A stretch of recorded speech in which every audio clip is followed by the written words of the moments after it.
I mean, the biggest event of the Spurs game was Allie and Michelle almost getting run over, but also I can't wait to see her. The Spurs lost their third straight game last night. They're 7-7 right now, and they had that 6-2 start. So it's kind of, you're looking at them being like, who are the real Spurs, or is up and down what the real Spurs are? Right. First of all, 4 of their wins early were very close games. Against Minnesota opening night, twice against the Lakers. And Dallas. Dallas and Lakers were each an overtime game. So those are games like you won them, but you also could have lost them, right? Yeah. They're coin flip games.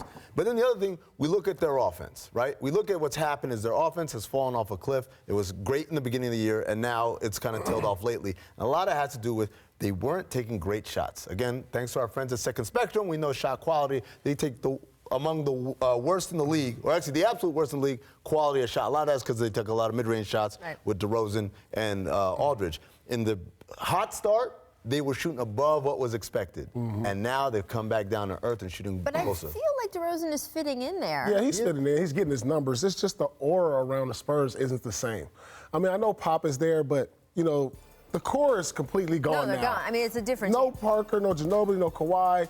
And it was just something about the aura of those guys. When they walked in, teams feared the Spurs. And now I think, now that all those guys aren't there, they're like, we don't fear the Spurs no more. You know, they don't carry that big boy. We're gonna come in here, do our job, fundamentally just beat you down, defensively, offensively.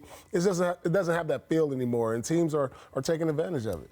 To be fair, they're also dealing with injuries. Like, we don't think about it, but DeJounte Murray was supposed to DeJounte Murray also injured. 2 right? point guards down. Yeah. I mean, and their number one pick, Lonnie Walker, who's also supposed to be a big part of their new kind of younger core, right? And so to lose these guys, that's a big blow. I mean, DeJounte Murray, the reason why Tony Parker isn't a Spur anymore is because we expected this guy to take a huge step this year, and it stinks for him, and it stinks for them as well. it's just hard because I think going into the season, especially after Murray got hurt, a lot of people said, oh, this is going to be the year they probably don't make the playoffs. Then you had that great start for them. I think a lot of fans in San Antonio who had a tough time with the Kawhi situation last year felt like, okay, we can still do it. And then now you're kind of going through this, but it's a long season. Meanwhile, the Clippers picked up another win led by Lou Williams.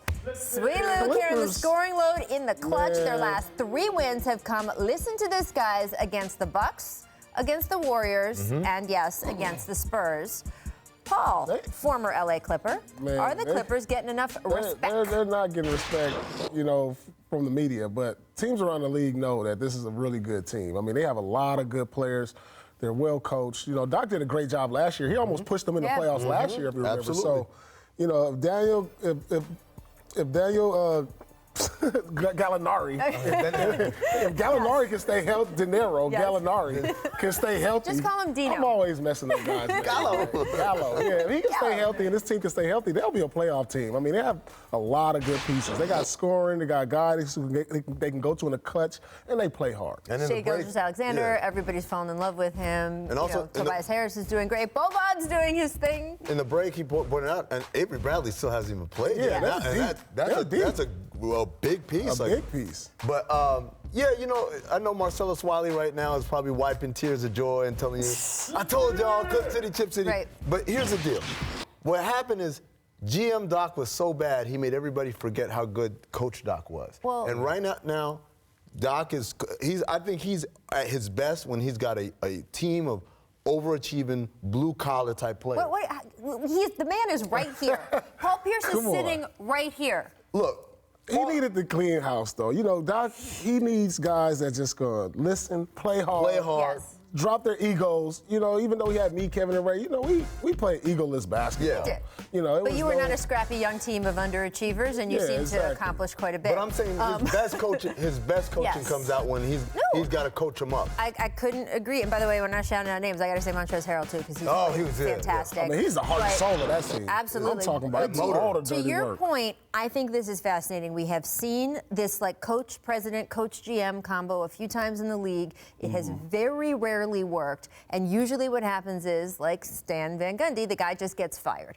Here we had a situation where Doc agreed to do something that's a little difficult in this league, give up power. which is give up some power, move just back solely to the bench, and he has been, I think he's been exceptional this last season and a half. Yes. And I think, I don't know, maybe Tom Thibodeau might want to think about that kind Part of it is move. better management, but also part of it is now he gets to focus on the one thing that he's Right. actually good at. That's I mean, it's possible he could be good at the other job too. If but he I think focused just on just doing that, both of doing them both is in the hard. NBA when there's 82 games plus Absolutely. playoffs, it is very hard.